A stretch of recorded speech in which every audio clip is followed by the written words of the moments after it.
ನಾವು ಕಳೆದ ಬಾರಿ ಗಲಾತ್ಯ ಪತ್ರಿಕೆಯಲ್ಲಿರ್ತಕ್ಕಂತಹ 1, 2, 3 ವಾಕ್ಯಗಳಿರ್ತಕ್ಕಂತಹ ಕೆಲವು ಸತ್ಯಾಂಶಗಳನ್ನ ನಾವು ತಿಳಿತಾ ಬಂದಿದ್ವಿ. ದೇವರ ವಾಕ್ಯದಲ್ಲಿ ನಾವು ನೋಡಿದ ಹಾಗೆ ಮೊದಲನೇ ವಾಕ್ಯದಲ್ಲಿ ಮನುಷ್ಯರ ಕಡೆಯಿಂದಾಗಲಿ ಮನುಷ್ಯನ ಮುಖಾಂತರದಿಂದಾಗಲಿ ಅಪೋಸ್ತಲರಾಗಿರದೆ ಎಂಬುದಾಗಿ. ಸೊ ಈ ಅಪೋಸ್ತಲನು ಎಂಬುದಾಗಿ ಇದರ ಅರ್ಥ ಮಾತ್ರವಲ್ಲ, ಈ ಅಪೋಸ್ತಲರು ಎಂಬ ಒಂದು ಹೆಸರನ್ನ ಯಾರು ಯಾರಿಗೆ ಕೊಡಲ್ಪಟ್ಟಿತು ಎಂಬುದಾಗಿ, ಈ ಅಪೋಸ್ತಲರು ಎಂಬುದಾಗಿ ಹೇಳಿಸಿಕೊಳ್ಳಬೇಕಾದರೆ ಯಾವ ಒಂದು ಸ್ಥಿತಿಯಲ್ಲಿ ಆತನು ಇರಬೇಕೆಂಬುದಾಗಿ, ಮಾತ್ರವಲ್ಲ ಆತನ ಸೇವಾ ಕಾರ್ಯದಲ್ಲೂ ಕೂಡ ಈ ಅಪೋಸ್ತಲನಾಗಿರುವಂತವನು ಇರಬೇಕೆಂಬುದಾಗಿ ನಾವು ನೋಡ್ತಾ ಬಂದವು. ಮಾತ್ರವಲ್ಲ ಸ್ವತಃ ಪೌಲನು ತಾನೇ ಹೇಳುವಂತವನಾಗಿದ್ದಾನೆ ನಾನು ಅಪೋಸ್ತಲನು ಎಂಬುದಾಗಿ. ಅಂದ್ರೆ ಈತನು ದೇವರಿಂದ ಆರಿಸಿಕೊಳ್ಳಲ್ಪಟ್ಟಂತಹ ಒಬ್ಬ ವ್ಯಕ್ತಿ ಎಂಬುದಾಗಿ ಕೂಡ ದೇವರ ವಾಕ್ಯದಲ್ಲಿ ನಾವು ನೋಡ್ತಾ ಬಂದೆವು. ಹಾಗೆ ಎರಡನೇ ವಾಕ್ಯದಲ್ಲಿ ನಾವು ಬರುವಾಗ ನನ್ನ ಜೊತೆಯಲ್ಲಿರುವ ಎಲ್ಲಾ ಸಹೋದರರು ಎಂಬುದಾಗಿ, ಆತನ ಜೊತೆಯಲ್ಲಿರ್ತಕ್ಕಂಥ ಸಹೋದರರನ್ನ ಅಪೋಸ್ತಲರು ಎಂಬುದಾಗಿ ಕರೆಯದೆ ಬದಲಾಗಿ ಆತನು ಹೇಳುವಂತದ್ದು ಸಹೋದರರು ಎಂಬುದಾಗಿ ಕರೆಯುವಂತದ್ದನ್ನ ನಾವು ವಾಕ್ಯ ಭಾಗದಲ್ಲಿ ನಾವು ನೋಡಿದ್ವಿ. ಹಾಗೆ ಗಲಾತ್ಯ ಪತ್ರಿಕೆಯ 1ನೇ ಅಧ್ಯಾಯ 3ನೇ ವಾಕ್ಯಕ್ಕೆ ನಾವು ಬರುವಾಗ ಅಲ್ಲಿ ತಂದೆಯಾದ ದೇವರಿಂದಲೂ ನಮ್ಮ ಕರ್ತನಾದ ಯೇಸು ಕ್ರಿಸ್ತನಿಂದಲೂ ನಿಮಗೆ ಕೃಪೆಯೂ ಶಾಂತಿಯೂ ಆಗಲಿ ಎಂಬುದಾಗಿ, ಈ ಕೃಪೆಯ ಕುರಿತಾಗಿ ನಾವು ಅನೇಕಾವರ್ತಿ ನಮ್ಮ ದೇವ ಸೇವಕರುಗಳ ಮುಖಾಂತರವಾಗಿ ಮತ್ತು ಸಹೋದರರ ಮುಖಾಂತರವಾಗಿ ನಾವು ಕೇಳುತ್ತಾ ಬಂದಿದ್ವು. ಕಳೆದ ದಿನದಲ್ಲಿಯೂ ಕೂಡ ಈ ಕೃಪೆ ಎಂಬುದಾಗಿ ನೋಡುವಾಗ, ಸೊ ನನ್ನಲ್ಲಿ ಸಾಧ್ಯವಾಗದಂತಹ ಕಾರ್ಯವನ್ನ ನಾನು ದೇವರನ್ನ ಆತುಕೊಂಡು ಮಾಡುವಂಥದ್ದು ಮಾತ್ರವಲ್ಲ, ಯಾವುದೇ ಯೋಗ್ಯತೆ ಇಲ್ಲದಂತಹ ಅವರಿಗೆ ಕೊಡುವಂತಹದ್ದೇ ಇದು ಕೃಪೆಯಾಗಿದೆ ಎಂಬುದಾಗಿ ನಾವು ನೋಡುತ್ತಾ ಬಂದವು. ಮಾತ್ರವಲ್ಲ ಯಾವ ರೀತಿ ಈ ಕೃಪೆ ನಮಗೂ ದೇವರಿಗೂ ಒಂದು ಜೋಡಣೆಯನ್ನ, ಒಂದು ಸಂಬಂಧವನ್ನ ಉಂಟು ಮಾಡುವಂತದ್ದಾಗಿದೆ ಎಂಬುದಾಗಿ ನಾವು ಕಲಿತಾ ಬಂದವು. ಮಾತ್ರವಲ್ಲ ಇದರ ಮುಖಾಂತರವಾಗಿ ನಾನು ಶಾಂತಿ ಸಮಾಧಾನವನ್ನ ನಾವು ಹೊಂದುವಂತವರಾಗಿದ್ದೇವೆ. ದೇವರಿಗೂ ನಮಗೂ ಮಧ್ಯದಲ್ಲಿ ಒಂದು ಸಮಾಧಾನ ಉಂಟಾಗಬೇಕಾದರೆ, ಅಥವಾ ನಮಗೂ ದೇವರಿಗೂ ಸಮಾಧಾನ ಹೇಗೆ ಉಂಟಾಗ್ತದೆ ಎಂಬುದಾಗಿ ನೋಡುವಾಗ, ನಾವು ನಂಬಿಕೆಯಿಂದಲೇ ದೇವರ ಒಂದು ಕೃಪೆಯನ್ನ ಅನುಭವಿಸುವಾಗ, ಹೇಗೆ ಈ ಒಂದು ಕೃಪೆ ಒಂದು ಅಸ್ಥಿವಾರದ ಹಾಗೆ ಇರುವಾಗ ಅದರ ಮುಖಾಂತರವಾಗಿ ನಮಗೆ ಸಮಾಧಾನ ಶಾಂತಿ ಒಂದು ಫಲವಾಗಿ ಮಾರ್ಪಡುವಂತದ್ದಾಗಿದೆ ಎಂಬುದಾಗಿ ದೇವರ ವಾಕ್ಯದಲ್ಲಿ ನಾವು ನೋಡ್ತಾ ಬಂದವು. ಮಾತ್ರವಲ್ಲ ಇದನ್ನ ನಾವು ಹೇಗೆ ಅರ್ಥ ಮಾಡಿಕೊಳ್ಳಬೇಕೆಂಬುದಾಗೂ ಕೂಡ ಒಂದು ಉದಾಹರಣೆಯನ್ನು ಸಹ ಈ ಒಂದು ದಿನದಲ್ಲಿ ನಾವು ಗಲಾತ್ಯ ಪತ್ರಿಕೆಯ 1ನೇ ಅಧ್ಯಾಯ 4ನೇ ವಾಕ್ಯನ ನಾವು ಓದಿಕೊಳ್ಳುವಂತವರಾಗಿರೋಣ. ಗಲಾತ್ಯ ಪತ್ರಿಕೆ 1ನೇ ಅಧ್ಯಾಯ 4ನೇ ವಾಕ್ಯ. ಈತನು ನಮ್ಮನ್ನು ಕೆಟ್ಟದ್ದಾಗಿರುವ ಈಗಿನ ದುಷ್ಟಯೋಗದೊಳಗಿಂದ ಬಿಡಿಸಬೇಕೆಂದು ನಮ್ಮ ತಂದೆಯಾದ ದೇವರ ಚಿತ್ತಕ್ಕೆ ಅನುಸಾರವಾಗಿ ನಮ್ಮ ಪಾಪಗಳ ದೆಸೆಯಿಂದ ತನ್ನನ್ನು ಮರಣಕ್ಕೆ ಒಪ್ಪಿಸಿದನು ಎಂಬುದಾಗಿ. ಈ ದೇವರ ವಾಕ್ಯದಲ್ಲಿ ನಾವು ನೋಡುವಂತರಾಗಿದ್ದೇವೆ, ಕರ್ತನಾದಂತಹ ಯೇಸು ಕ್ರಿಸ್ತನು ನಮ್ಮ ಪಾಪಗಳಿಗಾಗಿ ತನ್ನನ್ನೇ ತಾನು ಒಪ್ಪಿಸಿಕೊಟ್ಟಿದ್ದಾನೆ ಎಂಬುದಾಗಿ. ಇದು ಯಾರ ಚಿತ್ತ ಎಂಬುದಾಗಿ ನೋಡುವಾಗ ದೇವರ ವಾಕ್ಯದಲ್ಲಿ ನೋಡುತ್ತೇವೆ, ಇದು ದೇವರ ಚಿತ್ತ ಎಂಬುದಾಗಿ. ಇದಕ್ಕೆ ಕಾರಣ ಏನೆಂಬುದಾಗಿ ನೋಡುವಾಗ, ನಮ್ಮನ್ನ ದುಷ್ಟ ಯುಗದೊಳಗಿಂದ ಬಿಡಿಸಬೇಕೆಂಬುದಾಗಿ. ಯಾಕೆ ನಮ್ಮ ಕರ್ತನಾದಂತ ಯೇಸು ಕ್ರಿಸ್ತನು ತನ್ನನ್ನು ಮರಣಕ್ಕೆ ಒಪ್ಪಿಸಿದನು ಎಂಬುದಾಗಿ ನೋಡುವಾಗ, ಇಲ್ಲಿ ಭಕ್ತನಾದಂತಹ ಪೌಲನು ಅಲ್ಲಿ ಒಂದು ಕಾರಣವನ್ನ ತಿಳಿಸ್ತಾ ಇದ್ದಾನೆ, ನಮ್ಮನ್ನ ಈಗಿನ ದುಷ್ಟಯುಗದೊಳಗಿಂದ ಬಿಡಿಸಬೇಕು ಎಂಬುದಾಗಿ. ಅಂದ್ರೆ ಈಗಿನ ದುಷ್ಟಯುಗ ಎಂಬುದಾಗಿ ನಾವು ನೋಡುವುದಾದರೆ ಈ ಭೂಮಿಯಲ್ಲಿ ಇರುವಂತಹ ಅಥವಾ ಈ ಪ್ರಪಂಚಕ್ಕೆ ಸಂಬಂಧಪಟ್ಟಂತಹ ಒಂದು ಕಾರ್ಯ. ಇದರ ಕುರಿತಾಗಿ ನಾವು ದೇವರ ವಾಕ್ಯದಲ್ಲಿ ನಾವು ನೋಡುತ್ತೇವೆ. 1 ಯೋಹಾನ ಬರೆದಂತಹ 1ನೆಯ ಪತ್ರಿಕೆ, ಅದರಲ್ಲಿ ನಾವು ನೋಡುತ್ತೇವೆ 2ನೇ ಅಧ್ಯಾಯ 15 ಮತ್ತು 16ನೇ ವಾಕ್ಯದಲ್ಲಿ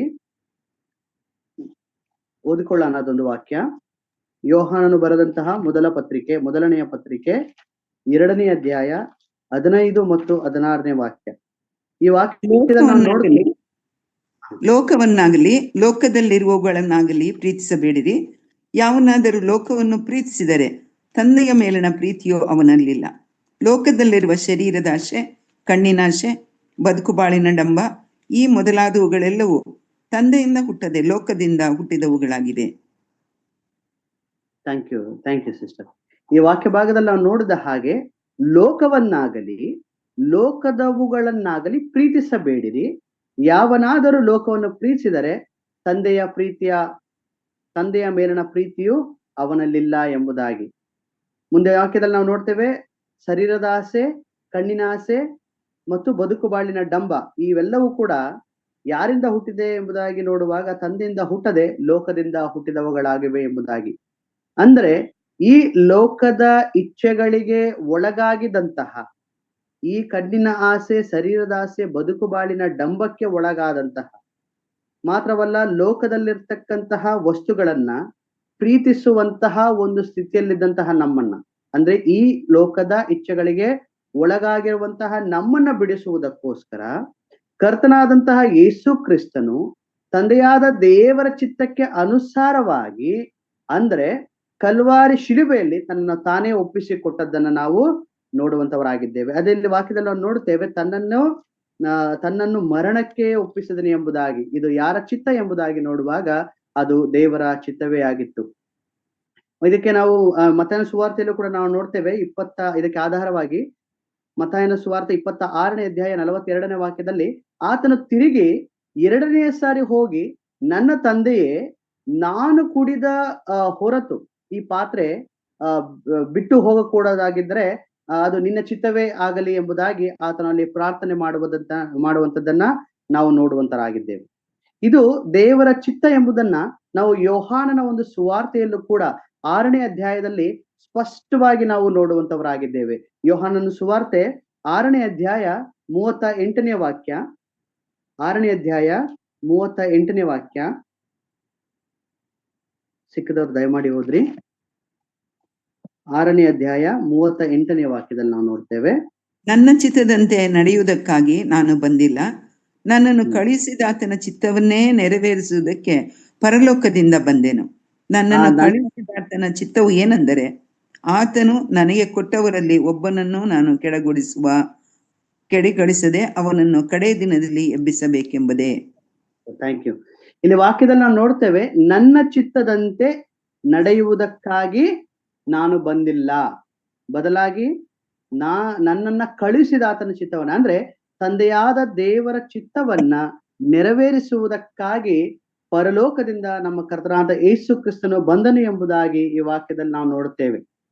ಆತನಲ್ಲಿ ನಾವು ಹೇಳುವಂತದ್ದು, ನಾನು ಈ ಭೂಮಿಗೆ ಇಳಿದು ಬಂದಂತದ್ದು ಯಾತಕ್ಕಾಗಿ ಎಂದರೆ ನನ್ನನ್ನ ಕಳುಹಿಸಿದಾತನ, ಅಂದ್ರೆ ತಂದೆಯಾದ ದೇವರ ಚಿತ್ತವನ್ನ ನೆರವೇರಿಸುವುದಕ್ಕಾಗಿ ಎಂಬುದಾಗಿ. ಕರ್ತನಾದಂತ ಯೇಸು ಕ್ರಿಸ್ತನು ಈ ಕಲ್ವಾರಿ ಶಿಲುಬೆಗೆ ಹೋಗಬೇಕು, ಆತನು ಮರಣ ಹೊಂದಬೇಕು ಎಂಬುದು ಅದು ಯಾರ ಚಿತ್ತ? ದೇವರ ಚಿತ್ತವಾಗಿತ್ತು.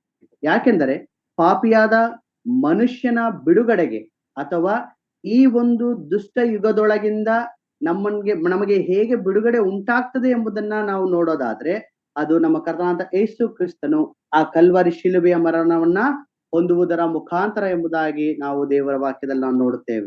ಇದಕ್ಕೆ ಆಧಾರವಾಗಿ ನಾವು ಮತ್ತಾಯನ ಸುವಾರ್ತೆ 20ನೇ ಅಧ್ಯಾಯ 28ನೇ ವಾಕ್ಯದಲ್ಲಿ ನಾವು ನೋಡುವಾಗ, ಮನುಷ್ಯ ಕುಮಾರನು ಸೇವೆ ಮಾಡಿಸಿಕೊಳ್ಳುವುದಕ್ಕೆ ಬರಲಿಲ್ಲ, ಸೇವೆ ಮಾಡುವುದಕ್ಕೂ ಅನೇಕರನ್ನ ಬಿಡಿಸಿಕೊಳ್ಳುವುದಕ್ಕೂ ತನ್ನ ಪ್ರಾಣವನ್ನ ಈಡುಕೊಡುವುದಕ್ಕೆ ಬಂದನು ಎಂಬುದಾಗಿ ದೇವರ ವಾಕ್ಯದಲ್ಲಿ ನಾವು ನೋಡುತ್ತೇವೆ.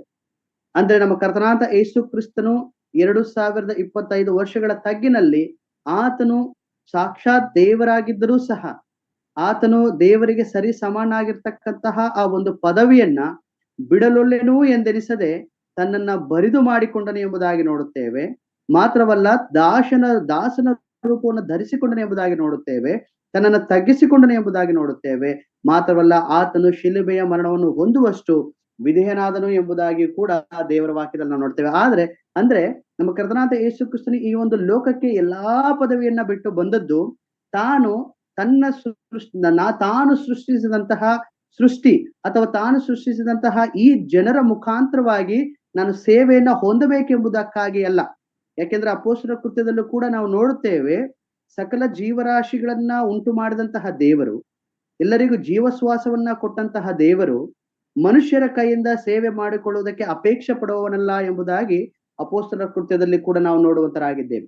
ಈ ವಾಕ್ಯ ಭಾಗದಲ್ಲಿ ನಾವು ನೋಡುವಾಗ, ಆತನು ಸೇವೆ ಮಾಡುವುದಕ್ಕೋಸ್ಕರವಾಗಿ ಮಾತ್ರವಲ್ಲ, ಈ ಪಾಪದ ಬಂಧನದಿಂದ ಮಾತ್ರವಲ್ಲ ಈ ಒಂದು ಅಪರಾಧದ ಒಂದು ದೆಸೆಯಿಂದ ಈ ಲೋಕದ ಅಧಿಪತಿಗೆ ಒಳಗಾದಂತಹ ಆತನಿಗೆ ಅನುಸಾರವಾಗಿ ನಡೆದುಕೊಂಡಂತಹ ನಮ್ಮನ್ನ ಈ ದುಷ್ಟಯುಗದೊಳಗಿಂದ ಬಿಡಿಸುವುದಕ್ಕೋಸ್ಕರವಾಗಿ ತನ್ನ ಪ್ರಾಣವನ್ನ ಆತನು ಈಡುಕೊಟ್ಟನು ಎಂಬುದಾಗಿ ನೋಡುತ್ತೇವೆ.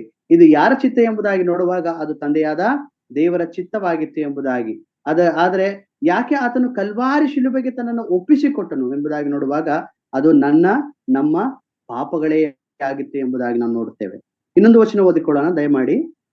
2 ಕೊರಿಂಥದವರಿಗೆ ಬರೆದಂತಹ ಎರಡನೆಯ ಪತ್ರಿಕೆ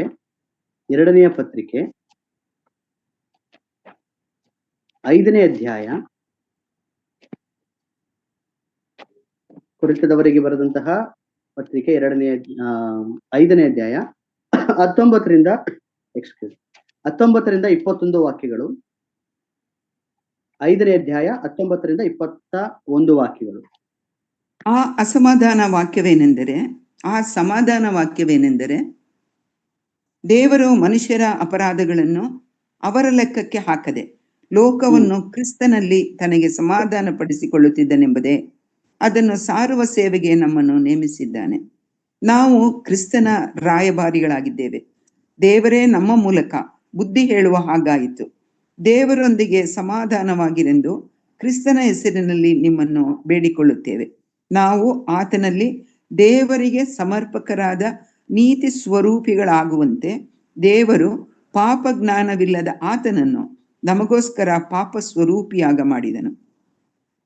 ಥ್ಯಾಂಕ್ ಯು ಸಿಸ್ಟರ್. ಈ ವಾಕ್ಯದಲ್ಲಿ ನಾವು ನೋಡುತ್ತೇವೆ, ದೇವರು ಮನುಷ್ಯನ ಅಪರಾಧಗಳನ್ನು ಅವರ ಲೆಕ್ಕಕ್ಕೆ ಹಾಕದೆ ಲೋಕವನ್ನು ಕ್ರಿಸ್ತನಲ್ಲಿ ತನಗೆ ಸಮಾಧಾನ ಪಡಿಸಿಕೊಳ್ಳಬೇಕು ಎಂಬುದಾಗಿ. ಅಂದ್ರೆ ನಮ್ಮ ಪಾಪಗಳಿಗಾಗಿ ಕರ್ತನಾದಂತ ಯೇಸು ಕ್ರಿಸ್ತನು ಕಲ್ವಾರಿ ಕ್ರೂಜೆಗೆ ಒಪ್ಪಿಸಲ್ಪಟ್ಟನು. ಇದು ದೇವರ ಚಿತ್ತವಾಗಿತ್ತು ಎಂಬುದಾಗಿ ನೋಡುತ್ತೇವೆ.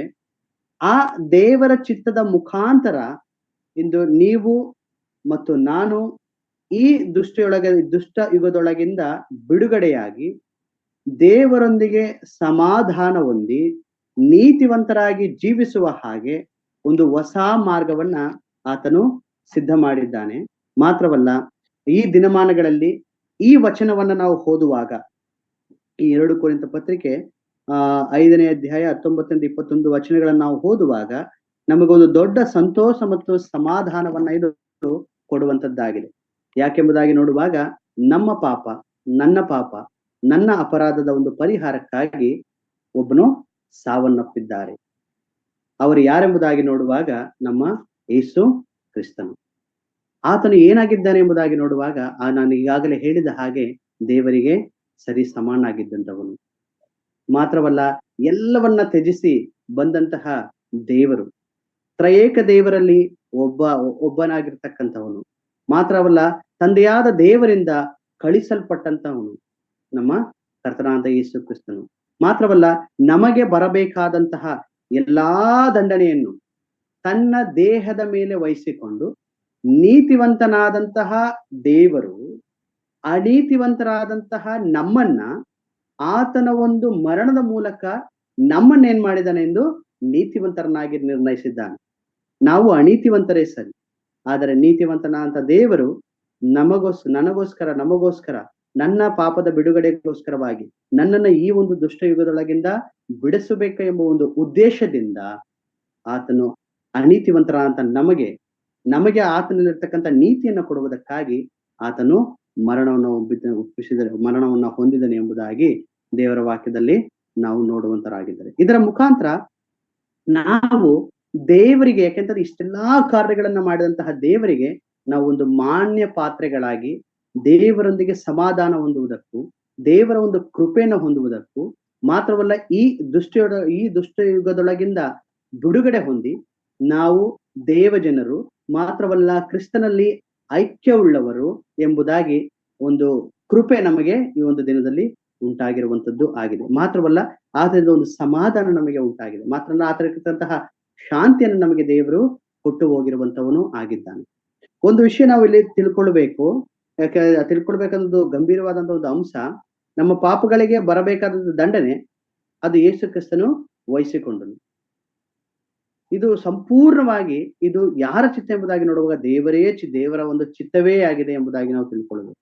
ಮಾತ್ರವಲ್ಲ, ಇದರ ಮುಖಾಂತರವಾಗಿ ಏನಾಯ್ತು ಎಂಬುದಾಗಿ ನಾವು ನೋಡುವಾಗ ನಮಗೆ ಈ ಪಾಪದಿಂದ ತುಂಬಿದಂತಹ ಈ ಒಂದು ದುಷ್ಟ ಯುಗದಿಂದ ನಮಗೆ ಸಂಪೂರ್ಣವಾಗಿ ದೇವರು ಬಿಡುಗಡೆಯನ್ನ ಕೊಟ್ಟಿದ್ದಾನೆ. ಈಗ ನಾವು ಪಾಪಕ್ಕೆ ಅಧೀನರಲ್ಲ, ಈ ಒಂದು ದುಷ್ಟಯುಗಕ್ಕೆ ನಾವು ಅಧೀನರಲ್ಲ ಎಂಬುದಾಗಿ ನಾವು ಅರ್ಥ ಮಾಡಿಕೊಳ್ಳಬೇಕು. ಓಕೆ, ನಾವು ಮುಂದಿನ ವಾಕ್ಯಕ್ಕೆ ನಾವು ಹೋಗೋಣ. ಗಲಾತ್ಯ ಪತ್ರಿಕೆ 1ನೇ ಅಧ್ಯಾಯ 5ನೇ ವಾಕ್ಯ. ಇಲ್ಲಿ ದೇವರ ವಾಕ್ಯದಲ್ಲಿ ನಾವು ನೋಡುತ್ತೇವೆ, ದೇವರಿಗೆ ಯುಗ ಯುಗಾಂತರಗಳಲ್ಲಿಯೂ ಸ್ತೋತ್ರ ಆಮೇನ್ ಎಂಬುದಾಗಿ. ಇಲ್ಲಿ ನಮ್ಮ ಕನ್ನಡ ಸತ್ಯವೇದದಲ್ಲಿ ದೇವರಿಗೆ ಯುಗಾಂತರಗಳಲ್ಲಿಯೂ ಸ್ತೋತ್ರ ಆಮೇನ್ ಎಂಬುದಾಗಿ ಕೊಡಲ್ಪಟ್ಟಿದೆ. ನಾವು ತಮಿಳು ಸತ್ಯವೇದಕ್ಕೆ ಬರುವಾಗ ಅಲ್ಲಿ ಕೊಟ್ಟಿರುವಂತದ್ದು ಅವருக்கு என்றென்றைக்கும் உள்ள ಸದಾ ಕಾಲங்களிலும் ಮಹಿಮೆ ಎಂಬುದಾಗಿ. ಸೊ ಇಂಗ್ಲಿಷಿನಲ್ಲಿ ನಾವು ನೋಡುವಾಗ to whom be the glory for ever and ever ಎಂಬುದಾಗಿ ನಾವು ನೋಡುತ್ತೇವೆ. ಅಂದ್ರೆ ಆತನಿಗೆ ಮಹಿಮೆ ಉಂಟಾಗಲಿ ಎಂಬುದಾಗಿ, ದೇವರಿಗೆ ಯುಗಾಂತರಗಳಲ್ಲಿ ಸ್ತೋತ್ರ ಎಂಬುದಾಗಿ ಇಲ್ಲಿ ಕೊಟ್ಟಿರುವಂತ ನಾವು ನೋಡುತ್ತೇವೆ. ಆತನ ಒಂದು ಮಹಿಮೆಯನ್ನ ಕುರಿತಾಗಿ ಸತ್ಯವೇದದಲ್ಲಿ, ಅಂದ್ರೆ ಬೇರೆ ಸತ್ಯವೇದದ ಭಾಷಾಂತರಗಳಲ್ಲಿ ನಾವು ನೋಡುವಂತರಾಗಿದ್ದೇವೆ. ಇಲ್ಲಿ ಅಪೊಸ್ತಲನಾದಂತಹ ಪೌಲನು ಹೇಳುತ್ತಿರುವಂತದ್ದು, ತಂದೆಯಾದ ದೇವರು ತನ್ನ ಚಿತ್ತಕ್ಕನುಸಾರವಾಗಿ ತನ್ನ ಏಕಪುತ್ರನಾಗಿರುವಂತಹ ಯೇಸು ಕ್ರಿಸ್ತನ ಮುಖಾಂತರ ನಮ್ಮ ಪಾಪಗಳಿಗೆ ಬದಲಾಗಿ ಆತನು ಶಿಲುಬೆ ಮರಣಕ್ಕೆ ಒಪ್ಪಿಸಿಕೊಳ್ಳಲ್ಪಟ್ಟ ಮೂಲಕ ನಾವು ಈ ದಿನ ಆ ಒಂದು ದುಷ್ಟಯುಗದೊಳಗಿಂದ ಬಿಡುಗಡೆಯನ್ನ ಮಾಡಿದ್ದಾನೆ. ಈ ಕಾರಣದಿಂದ ಆತನಿಗೆ ನಾವು ಯಾವಾಗಲೂ ಯುಗಾಂತರಗಳಲ್ಲಿಯೂ ಕೂಡ ನಾವು ಏನ್ ಮಾಡಬೇಕು? ಆತನಿಗೆ ಸ್ತೋತ್ರವನ್ನ ಸಲ್ಲಿಸಬೇಕು, ಮಹಿಮೆಯನ್ನ ಸಲ್ಲಿಸಬೇಕು, ಘನವನ್ನ ಸಲ್ಲಿಸಬೇಕು. ಆತನಿಗೆ ಸಲ್ಲತಕ್ಕ ಆ ಮಾನ, ಪ್ರಭಾವ, ಘನ ಮಾನಗಳನ್ನ ನಾವು ಸಲ್ಲಿಸಬೇಕು, ಅಥವಾ ಆತನಿಗೆ ಸದಾ ಕಾಲಕ್ಕೂ ಮಹಿಮೆ ಉಂಟಾಗಲಿ ಎಂಬುದಾಗಿ ಆತನಿಲ್ಲಿ ಏನ್ ಮಾಡ್ತಾ ಇದ್ದಾನೆ?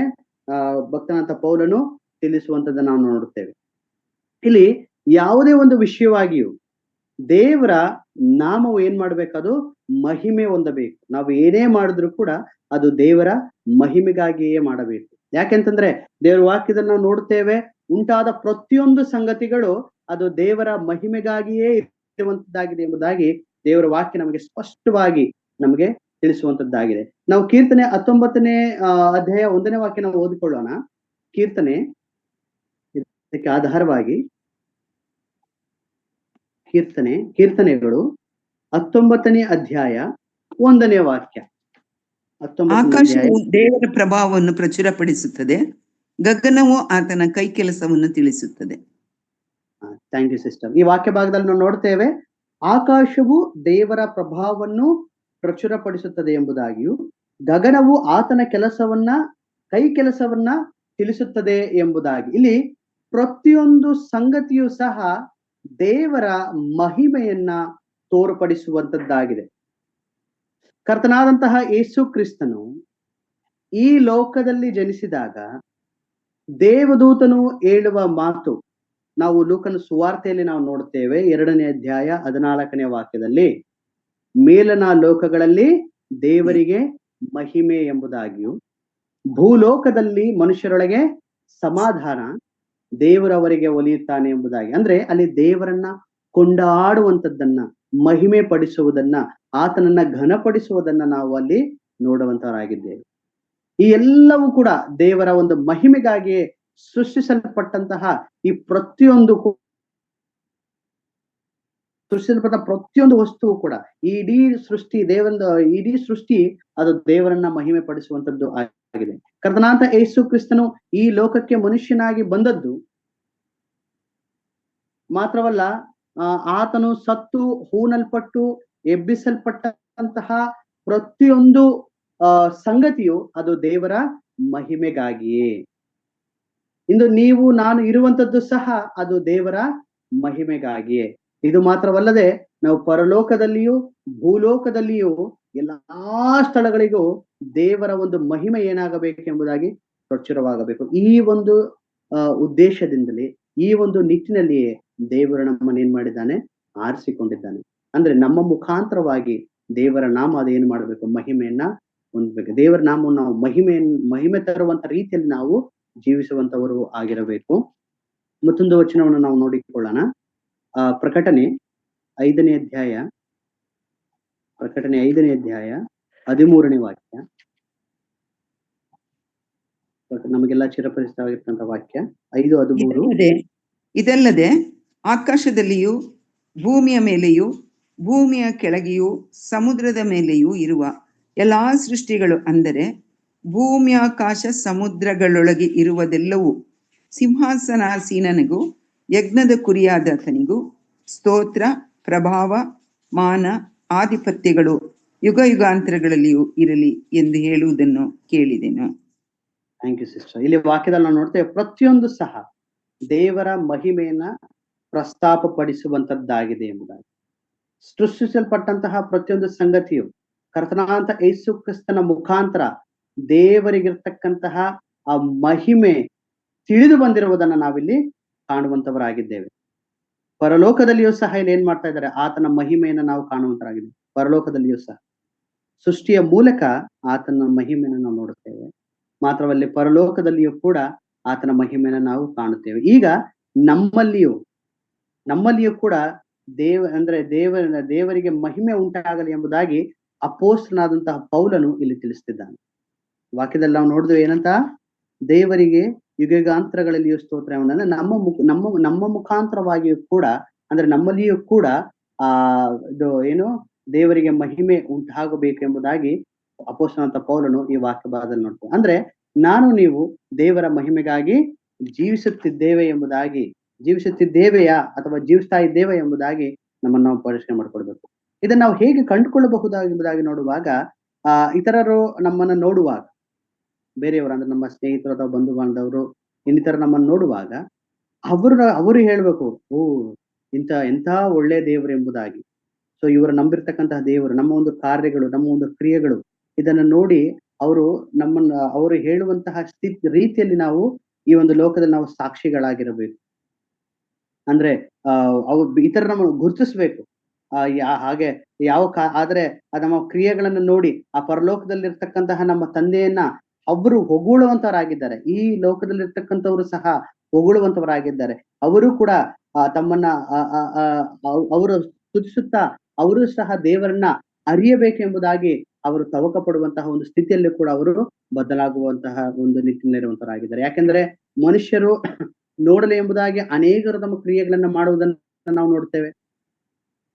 ಸ್ವಲ್ಪ ಯೋಚನೆ ಮಾಡಿ, ಸೃಷ್ಟಿಸಿದಂತಹ ಪ್ರತಿಯೊಂದು ವಸ್ತುವು, ಒಂದು ಮರ ಸಹ ಒಂದು ಫಲ ಕೊಡುವಂತ ಸಂದರ್ಭದಲ್ಲಿ, ಉದಾಹರಣೆಗೆ ಹೇಳ್ತಾ ಇರೋದು, ಒಂದು ಸಂದರ್ಭದಲ್ಲಿ ದೇವರನ್ನ ಅದು ಮಹಿಮೆ ಪಡಿಸುವಂತ ರೀತಿಯಲ್ಲಿ ಇರುವಂತದ್ದಾಗಿದೆ.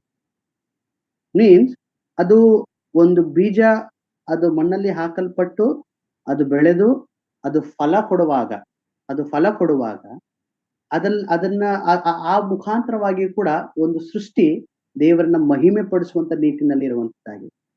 ಅಂದ್ರೆ ಅದಾದ ವಸ್ತುಗಳು ತನ್ನ ಕಾರ್ಯಗಳನ್ನ ಅಥವಾ ಕ್ರಿಯೆಗಳನ್ನ ಸರಿಯಾಗಿ ಮಾಡುವಾಗ ಸೃಷ್ಟಿಸಲ್ಪಟ್ಟಂತಹ ಸೃಷ್ಟಿಕರ್ತನನ್ನ ಮಹಿಮೆ ಪಡಿಸುವಂತವುಗಳಾಗಿವೆ ಎಂಬುದಾಗಿ ಇದರ ಮುಖಾಂತರವಾಗಿ ನಾವು ಅರ್ಥ ಮಾಡಿಕೊಳ್ಬೇಕು.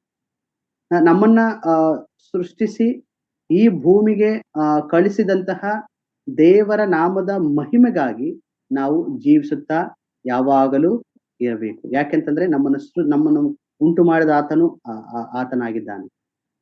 ನಮ್ಮನ್ನ ಈ ಲೋಕದಲ್ಲಿ ನಮ್ಮನ್ನ ಒಂದು ಪ್ರತ್ಯೇಕ ಜನವಾಗಿ ನಮ್ಮನ್ನ ಇಟ್ಟಿದ್ದಾನೆ.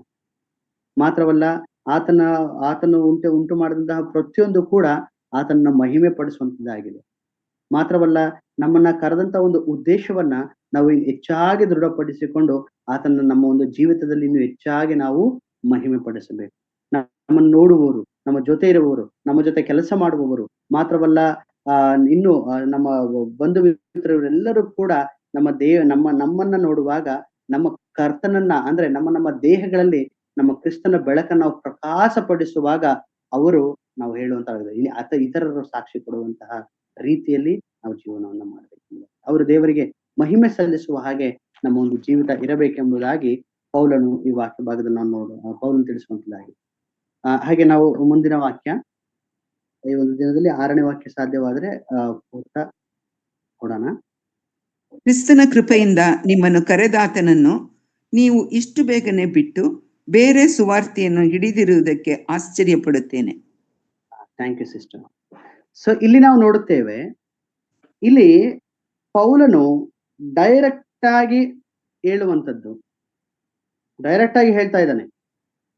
ಏನು? ಕ್ರಿಸ್ತನ ಕೃಪೆಯಿಂದ ನಿಮ್ಮನ್ನು ಕರೆದಾತನನ್ನು ನೀವು ಇಷ್ಟು ಬೇಗನೆ ಬಿಟ್ಟು ಬೇರೆ ಸುವಾರ್ತೆಯನ್ನು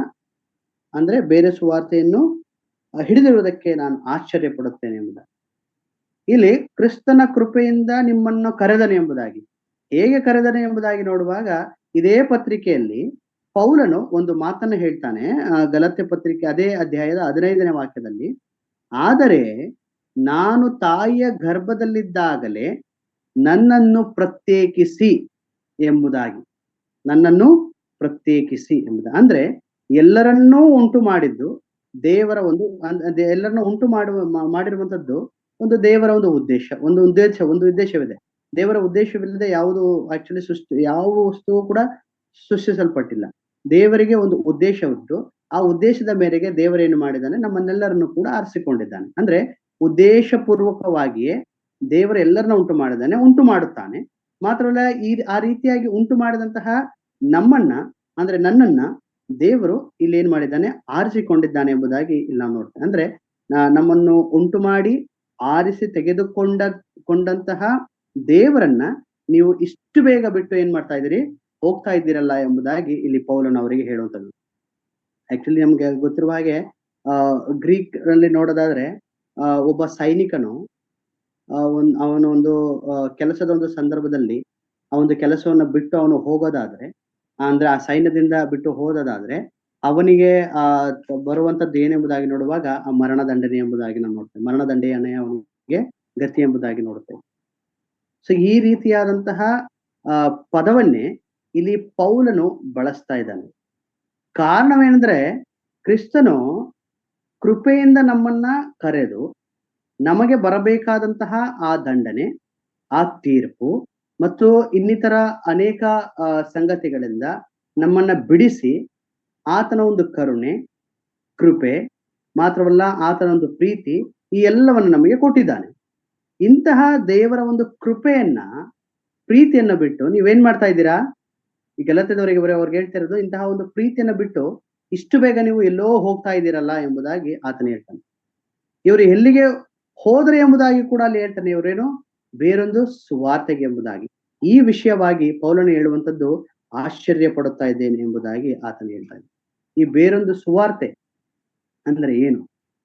ಇಲ್ಲಿ ಗಲಾತ್ಯ ಸಭೆಯಲ್ಲಿ, ಅಂದ್ರೆ ಮುಂದಿನ ದಿನಗಳಲ್ಲಿ ನಾವು ಈ ವಿಷಯವಾಗಿ ನಾವು ನೋಡ್ತಾ ಹೋಗೋಣ. ಇಲ್ಲಿ ಏನಾಗ್ತಾ ಇದೆ ಅಂದ್ರೆ, ಈ ರೋಮಾಪುರಕ್ಕೆ ಹೋಗುವ ಒಂದು ದಾರಿಯಲ್ಲಿ ಈತನ ಸುವಾರ್ತೆಯನ್ನ ಹೇಳಿ ಹೋಗುವ ಒಂದು ಸಂದರ್ಭ ನಾವು ನೋಡ್ತೇವೆ. ಈ ಯೆರೂಸಲೇಮಿನಿಂದ ಅವನನ್ನ ಹಿಂಬಾಲಿಸ್ಕೊಂಡು ಕೆಲವೊಂದು ಜನರು ಬರುವಾಗ ಅವ್ರು ಏನ್ ಮಾಡ್ತಾ ಇದ್ದಾರೆ, ಅವಾಗ ಅವರಿಗೆ ಪೌಲನು ಹೇಳುವಂಥದ್ದು, ನೀವು ಕರ್ತನಾದ ಯೇಸು ಕ್ರಿಸ್ತನನ್ನ ಅಂಗೀಕಾರ ಮಾಡ್ಕೊಂಡ್ರಿ, ಇವಾಗ ನಿಮಗೆ ಅದೇ ಅಂಗೀಕಾರ ಮಾಡ್ಕೊಂಡ ಒಂದು ಕಾರಣದಿಂದ ನಿಮ್ಗೆ ಏನಿಲ್ಲ, ಇವಾಗ ಸುನ್ನತಿ ಇಲ್ಲ. ಯಾಕೆಂತಂದ್ರೆ ನಂಬಿಕೆಯಿಂದಲೇ ನಿಮ್ಗೆ ಏನಾಗಿದೆ, ಕೃಪೆಯಿಂದಲೇ ರಕ್ಷಣೆ ಹೊಂದಿದವರಾಗಿದ್ದೀರಿ. ಈಗ ನಿಮ್ಗೆ ಒಂದು ಏನಿಲ್ಲ, ಸುನ್ನತಿ ಇಲ್ಲ ಎಂಬುದಾಗಿ ಪೌಲನು ಹೇಳ್ತಾ ಇದ್ದಾನೆ. ಆದ್ರೆ ಇವರು ಏನ್ ಮಾಡ್ತಾ ಇದ್ದಾರೆ, ಆಕ್ಚುಲಿ ನೀವು ಇವಾಗ ನಿಮ್ಗೆ ಸದ್ಯಕ್ಕೆ ರಕ್ಷಣೆ ಹೊಂದಬೇಕಾದ್ರೂ ನಂಬಿಕೆ ಇದ್ರೆ ಸಾಕು ಎಂಬುದಾಗಿ ಆತನು ಹೇಳುವಾಗ, ಇವರು ಏನ್ ಮಾಡ್ತಾ ಇದ್ದಾರೆ ಎಂಬುದಾಗಿ ನೋಡುವಾಗ, ಇಲ್ಲಿ ನಮಗೆ ರಕ್ಷಣೆ ಹೊಂದಿದ್ದೀವಿ, ಆದ್ರೆ ನಂಬಿಕೆಯಿಂದ ರಕ್ಷಣೆ ಹೊಂದಿದ್ರೆ ಮಾತ್ರ ನಮಗೆ ಸಾಧ್ಯ ಇಲ್ಲ. ಬದಲಾಗಿ ನಮಗೆ ಸುನ್ನತಿಯೂ ಸಹ ಆಗಬೇಕು. ಮಾತ್ರವಲ್ಲ, ಮೋಶೆ ಒಂದು ಧರ್ಮಶಾಸ್ತ್ರವನ್ನ ನಾವು ಅನುಸರಿಸಬೇಕು. ಮಾತ್ರವಲ್ಲ, ಸಬ್ಬತ್ ದಿನವನ್ನು ಕೂಡ ಅನುಸರಿಸಬೇಕು ಎಂಬುದಾಗಿ ಇವರು ಆಕ್ಚುಲಿ ಹೇಳುವಂತದನ್ನ ನೋಡ್ತೇವೆ. ಅಂದ್ರೆ ಯೇಸು ಕ್ರಿಸ್ತನ ಒಂದು ಮೇಲಿನ ನಂಬಿಕೆ ಮಾತ್ರ ಸಾಕಾಗಲ್ಲ, ಇದರ ಜೊತೆಗೆ ಬೇರೆ ಬೇರೆ ಕಾರ್ಯಗಳನ್ನು ಕೂಡ ಮಾಡಬೇಕು. ನಿಮ್ಮ ಒಂದು ರಕ್ಷಣೆಗೆ ಈ ಬೇರೆ ಬೇರೆ ಕಾರ್ಯಗಳನ್ನ ನಾವು ಮಾಡಿದಾಗ ಮಾತ್ರ ನಮಗೆ ರಕ್ಷಣೆ ಉಂಟಾಗ್ತದೆ ಎಂಬುದಾಗಿ ಒಂದು ತಪ್ಪು ಕಲ್ಪನೆಯಲ್ಲಿ ಇವರು ಇರುವಂತವರು ಆಗಿದ್ದಾರೆ. ಯಾರು?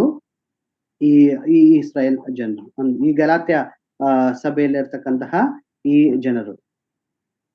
ಇದನ್ನ ಕುರಿತು ನಾವು ನೋಡುವಾಗ ನಾವು ಇದಕ್ಕೆ ಒಂದು ಆಧಾರವಾಗಿ ಒಂದು ವಚನ ನೋಡ್ಕೊಳ್ಳೋಣ.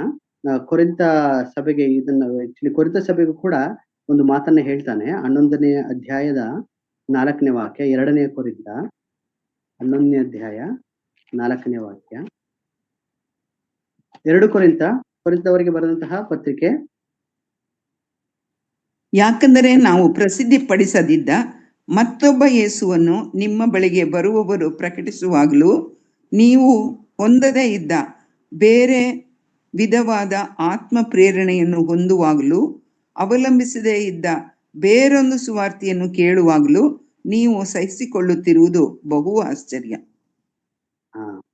ಇಲ್ಲಿ ವಾಕ್ಯದಲ್ಲಿ ನಾವು ನೋಡ್ತೇವೆ 11:4 ಯಾಕೆಂದರೆ ನಾವು ಪ್ರಸಿದ್ಧಿಪಡಿಸದಿದ್ದ ಮತ್ತೊಬ್ಬ ಯೇಸುವನ್ನು ನಿಮ್ಮ ಬಳಿಗೆ ಬರುವವರು ಪ್ರಕಟಿಸುವಾಗಲೂ ನೀವು ಹೊಂದದೇ ಇದ್ದ ಬೇರೆ ವಿಧವಾದ ಆತ್ಮ ಪ್ರೇರಣೆಯನ್ನು ಹೊಂದುವಾಗಲು ಎಂಬುದಾಗಿ. ಅಂದ್ರೆ ಇಲ್ಲಿ ಏನು ಇಷ್ಟು ಸುಲಭವಾಗಿ, ಅಂದ್ರೆ ಆತನ ಇಷ್ಟು ಕೊರಿಂಥ ಪತ್ರಿಕೆಯವರಿಗೆ ಬರೆಯುವಾಗ ಏನು ಇಷ್ಟು ಸುಲಭವಾಗಿ ತೆಗೆದುಕೊಂಡ್ರಿ ಎಂದು ಹೇಳುವಾಗ ಇಲ್ಲಿ ಕೊರಿಂಥ ಸಭೆಗೆ ಹೇಳ್ತಾ ಇದ್ದಾನೆ. ಅದೇ ರೀತಿ ಗಲಾತ್ಯ ಸಭೆಗೆ ಬರೆಯುವಾಗ ಇವನು ಹೇಳ್ತಾ ಇದ್ದಾನೆ ಏನಂತಂದ್ರೆ, ನೀವು ಇಷ್ಟು ಬೇಗ ಹೇಗೆ ನೀವು ಹೊರಟು ಹೋದ್ರಿ. ಅಂದ್ರೆ ಕರ್ತನಾದ ಯೇಸು ಕ್ರಿಸ್ತನು ಇಷ್ಟೆಲ್ಲಾ ಕಾರ್ಯಗಳನ್ನ, ಶ್ರೇಷ್ಠ ಕಾರ್ಯಗಳನ್ನ ಮಾಡಿದ್ದಾನೆ. ನಿಮಗೆ ಸುವಾರ್ತೆ ಗೊತ್ತುಂಟು, ನಿಜವಾದ ದೇವರು ಯಾರೆಂಬುದಾಗಿ ಗೊತ್ತುಂಟು, ಯಾಕೆ ಆತನು ನಮ್ಮ ಪಾಪಗಳಿಗೋಸ್ಕರವಾಗಿ ಮಾತ್ರ ಸತ್ತನೆಂಬುದಾಗಿಯೂ ಮಾತ್ರವಲ್ಲ ನಮ್ಮನ್ನು ಈ ಒಂದು ದುಷ್ಟಯುಗದಿಂದ ನಮ್ಮನ್ನ ಬಿಡಿಸಿದ್ದಾನೆ. ಈ ಎಲ್ಲಾ ಸಂಗತಿಗಳು ನಿಮಗೆ ಗೊತ್ತಿದ್ರು ಕೂಡ ಯಾಕೆ ನೀವು ಇಷ್ಟು ಬೇಗ ನೀವು ಹೊರಟು ಹೋಗ್ತಾ ಇದ್ದೀರಿ, ನನಗೆ ಇದನ್ನ ನೋಡಿ ನಾನು ಏನ್ ಮಾಡ್ತಾ ಇದ್ದೇನೆ, ನನಗೆ ತುಂಬಾ ಆಶ್ಚರ್ಯವಾಗ್ತಾ ಇದೆ ಎಂಬುದಾಗಿ ಆತನು ಹೇಳ್ತಾ ಇದ್ದಾನೆ. ಯಾಕಂದ್ರೆ ಈ ಹಳೆ ಒಡಂಬಡಿಕೆಯಲ್ಲಿರುವಂತಹ ನಿಯಮಗಳನ್ನ ಮತ್ತು ಕೇಳಿ ಅದನ್ನ ಸಂದರ್ಭ ಮತ್ತು ಬಹಳ ಭಾರವಾದಂತಹ ಆ ಶ್ರಮೆಯನ್ನ, ಅಂದ್ರೆ ಆ ಒಂದು ಗುಲಾಮ ಸ್ಥಿತಿಯಲ್ಲಿ ಇದ್ದಂತಹ ಅವರನ್ನ ಅಲ್ಲಿನ ದೇವರು ಬಿಡುಗಡೆ ಮಾಡಿ ಕೃಪೆಯಿಂದ ಅವರಿಗೆ ರಕ್ಷಣೆಯನ್ನ ಕೊಟ್ಟನೆ ಎಂಬುದಾಗಿ ನೋಡುತ್ತೇವೆ. ನಾವು ಇಷ್ಟೆಲ್ಲ ಕುರಿತಾಗಿ ನೋಡುವಾಗ ಅವರು ಅಲ್ಲಿ ಬಿಟ್ಟಿ ಕೆಲಸವನ್ನ ಮಾಡುತ್ತಾ ಅನೇಕ ಹಿಂಸೆಗಳಿಗೆ ಅವರು ಗುರಿಯಾಗಿದ್ದಾರೆ ಎಂಬುದಾಗಿ ನೋಡುತ್ತೇವೆ. ಇದನ್ನ ಅವರ ನೆನಪು ಮಾಡಿಕೊಳ್ತಾ ಇಲ್ಲ ಯಾರು, ಈ ಒಂದು ಗಲಾತ್ಯ ಸಭೆಯವರು. ಇದನ್ನ ನೆನಪು ಮಾಡಿಕೊಳ್ಳದೆ ಇದನ್ನ ಬಿಟ್ಟು ಅವ್ರು ಏನ್ ಮಾಡ್ತಾ ಇದಾರೆ, ಬೇರೊಂದು ಸುವಾರ್ತೆಯನ್ನು ಅವರು ಹಿಂಬಾಲಿಸ್ತಾ ಹೋಗ್ತಾ ಇದ್ದಾರೆ ಎಂಬುದಾಗಿ ದೇವರ ವಾಕ್ಯದಲ್ಲಿ ನಾವು ನೋಡುತ್ತೇವೆ. ಇದರಿಂದ ಆತನ ಏನ್ ಮಾಡ್ತಾ ಇದ್ದಾನೆ, ಆಶ್ಚರ್ಯ ಪಡುತ್ತಾ ಇದ್ದಾನೆ ಎಂಬುದಾಗಿ ನಾವು ಒಂದು ಅಂಶವನ್ನು ನಾವು ನಮ್ಮ ನೆನಪಿಗೆ ನಾವು ತಂದುಕೊಳ್ಬೇಕು.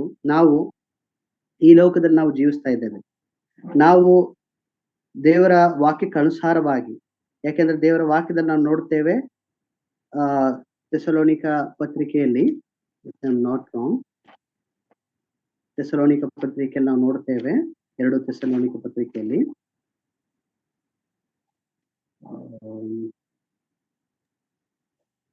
2ನೇ ಅಧ್ಯಾಯ